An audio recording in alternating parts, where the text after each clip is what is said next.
כה אמר אדוני אדוני, חב לכם נשיאי ישראל, רמז ושוד חזירו, ומשפט וצדקה עשו, הרימו גיחושותיכם מעל עמי, נאום Adonai Adonai.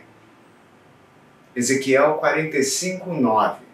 Olá, meus amigos, professor Matheus de Castro aqui, um papista. Hoje eu trago esse incrível oráculo do profeta Ezequiel. Primeiro eu queria que vocês ouvissem a língua original, o hebraico, para ver o peso dessa leitura, para a gente poder então nos debruçar sobre ela por um instante.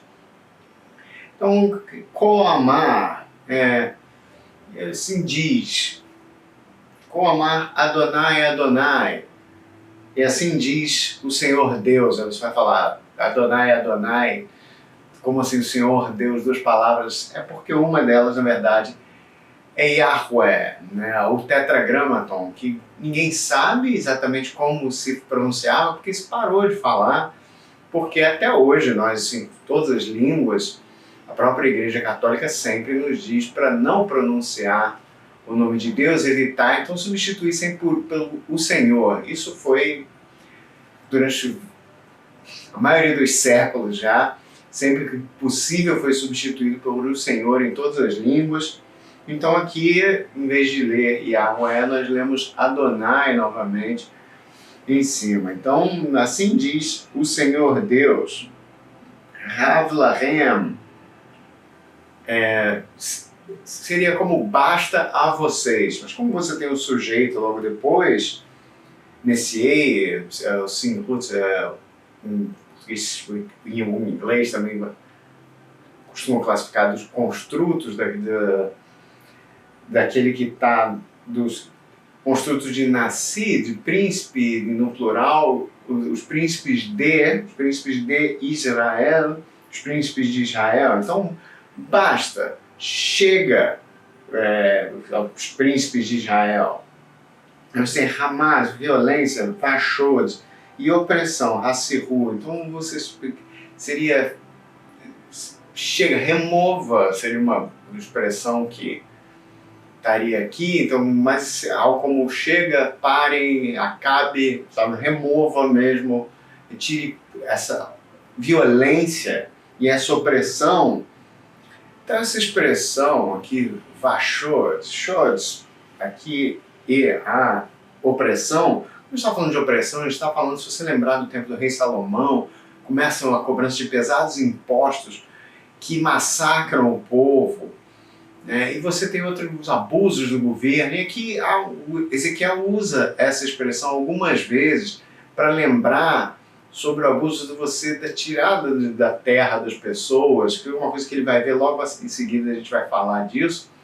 E então há um sentido aqui, se você lembrar do primeiro livro dos Reis 21, por exemplo, quando Acais e Jezebel começam a tirar as terras do povo, tomar as terras do povo. Então é desse tipo de opressão que está acontecendo aqui que Ezequiel está falando.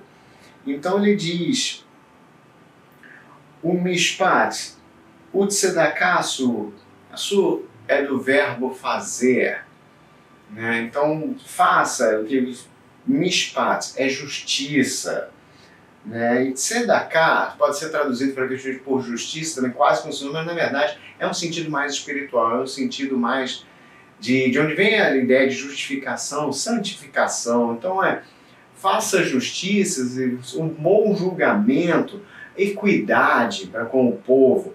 E tzedakah, uma expressão tão importante, tão bonita, é justiça no sentido de santidade, né? Então faça justiça, promova a santidade na terra.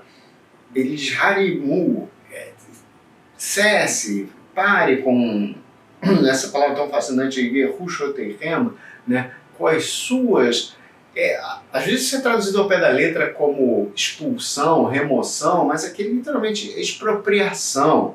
Ele está falando da expropriação das terras, né? Há um tom aqui que você poderia pensar aqui, né, também da deportação, quase um paralelo, quase uma ideia simbólica. Ezequiel mesmo é um profeta que está falando da Babilônia, ele foi um dos deportados, né? Então há toda uma dor aqui acontecendo, mas no sentido primário é literalmente do problema da expropriação das terras, que está acontecendo pelos reis de Israel mesmo, tirando a terra do povo. E Ezequiel transmite esse oráculo do Senhor dizendo, não, basta, chega. O Senhor está dizendo, eu estou cansado de vocês. Vocês mantêm essa opressão com o povo. E nisso há uma coisa simbólica das consequências disso. A consequência disso é sempre, no final, o exílio, né? Então ele diz, Yehushotehem, das expropriações Me'al-Ami, do meu povo.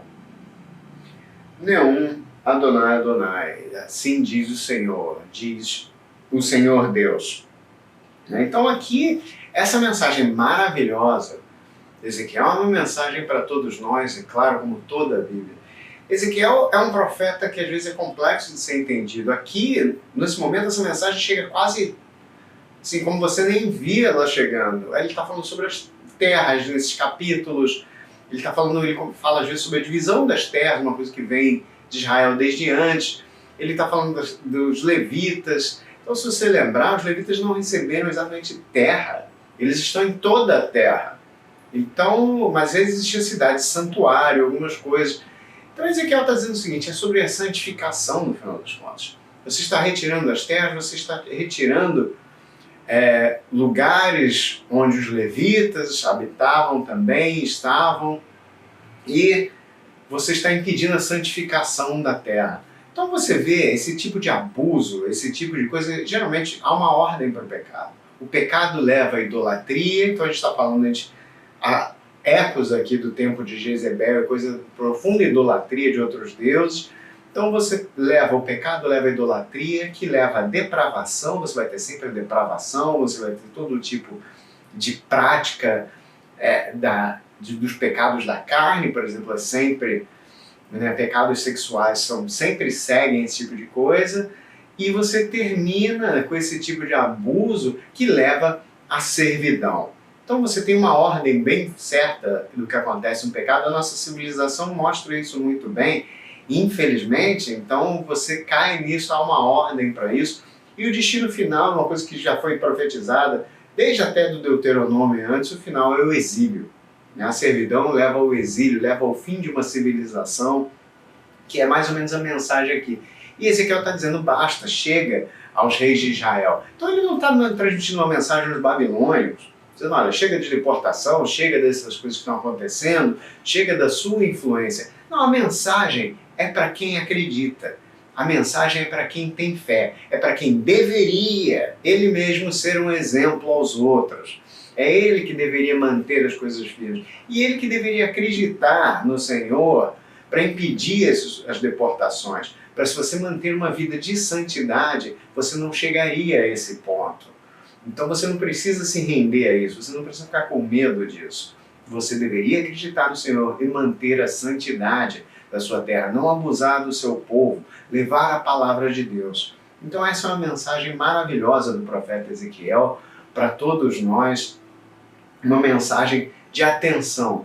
E eu queria trazer isso lembrando das línguas originais. Então, por exemplo, você tem umas coisas curiosas, porque São Jerônimo, quando ele traduz, se eu não me engano, quando ele traduz Hamas, Vashod, que exatamente sobre a violência e a opressão.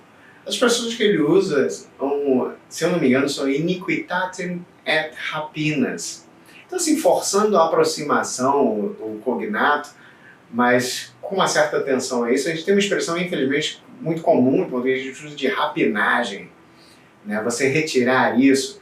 Então, há um sentido aqui, sim, que você pode fazer a aproximação, que São Jerônimo usa essa expressão para falar sobre a iniquidade, ou seja, uma violência como uma falta de justiça, que ele contrapõe depois a justiça, e a rapinas, que a gente, de novo, forçando a aproximação, mas essa opressão, essa rapinagem que a gente fala aqui no Brasil, de novo forçando o cognato, mas faz sentido se a gente observar todas as línguas, sempre, por isso que eu queria trazer no original, trazer sobre isso, mais e mais eu vou trazendo as outras línguas, porque às vezes essas traduções antigas, elas trazem alguma coisa que por vezes a gente perde, principalmente quando as pessoas, infelizmente na internet, têm uma mania de achar que a interpretação ou a tradução tem que ser o mais literal possível. Não existe isso. Tradução não é decodificação, você achar um código em uma coisa e ser perfeito e encaixar. Tradução é você tentar entrar na mente, entender a mente do autor de outra língua, como outras línguas funcionam e trazer da melhor maneira para a sua língua. Então não é simplesmente decodificação, é você trazer para isso.